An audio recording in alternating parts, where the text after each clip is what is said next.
गीता भारतीय दर्शन का सार ग्रंथ है। गीता ज्ञान गीत है।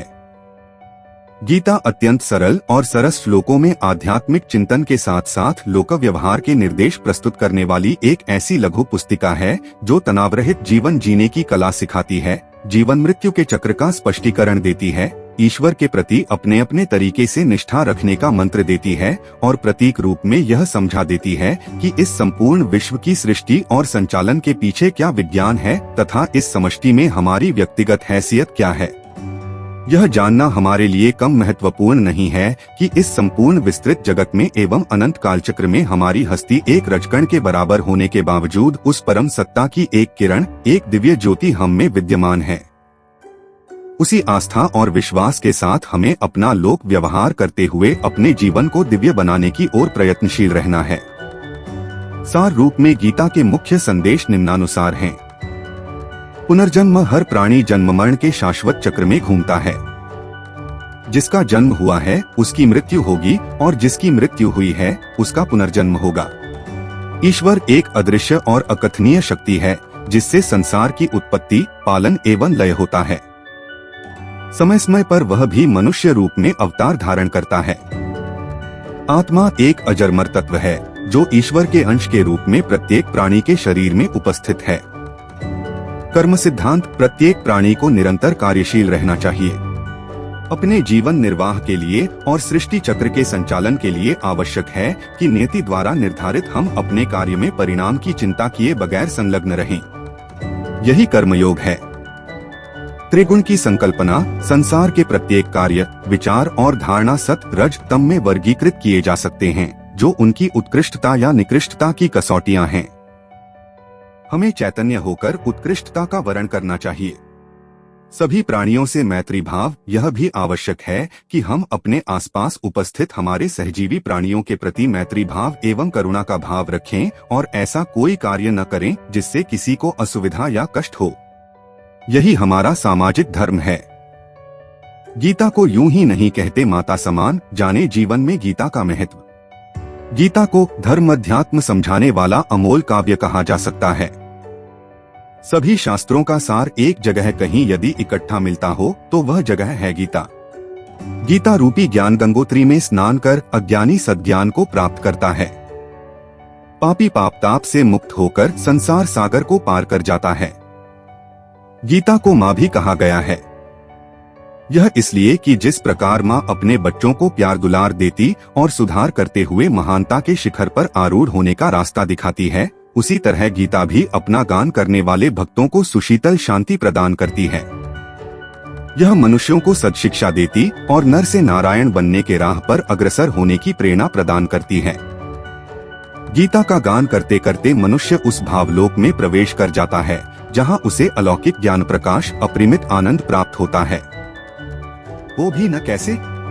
एक गीता का गान ही अपने आप में इतना सक्षम है कि इसे पाने के बाद और कुछ पाने की जरूरत ही नहीं पड़ती, क्योंकि यह स्वयं भगवान श्री कृष्ण के मुखकमल से ही निःसृत हुई है।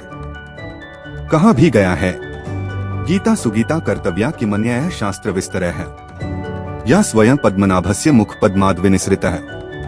गीता का जितना स्वाध्याय किया जाए उतने ही जीवन को महान बनाने के नए नए सूत्र हाथ लगते हैं। मनुष्य को संपूर्ण बनाने के लिए जो भी तत्व आवश्यक है वह सब गीता में है। भगवान श्री कृष्ण ने उस महान ज्ञान तत्व रूपी दुग्ध को उपनिष रूपी गायों से दोहन करके निकाला है, जिसे गीतामृत कहा गया है।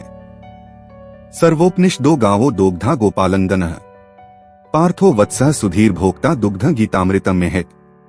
यहाँ एक विशेष बात है गोपाल नंदन, जिसका अर्थ है गो अर्थात ग्वाल बालों को पालने के साथ साथ आनंद प्रदान करने वाले एवं गो अर्थात गौओं को सस्नेह पालने वाले, यानी कि राजा नंद का पुत्र। दूसरे अर्थ में राजा नंद को सदा आनंदित रखने वाले एवं समस्त ग्वाल बालों का पालन संरक्षण करने तथा उन्हें सदा आनंदित रखने वाले हैं। इसके अतिरिक्त एक और अर्थ है जो विशेष रूप से ध्यान देने योग्य है।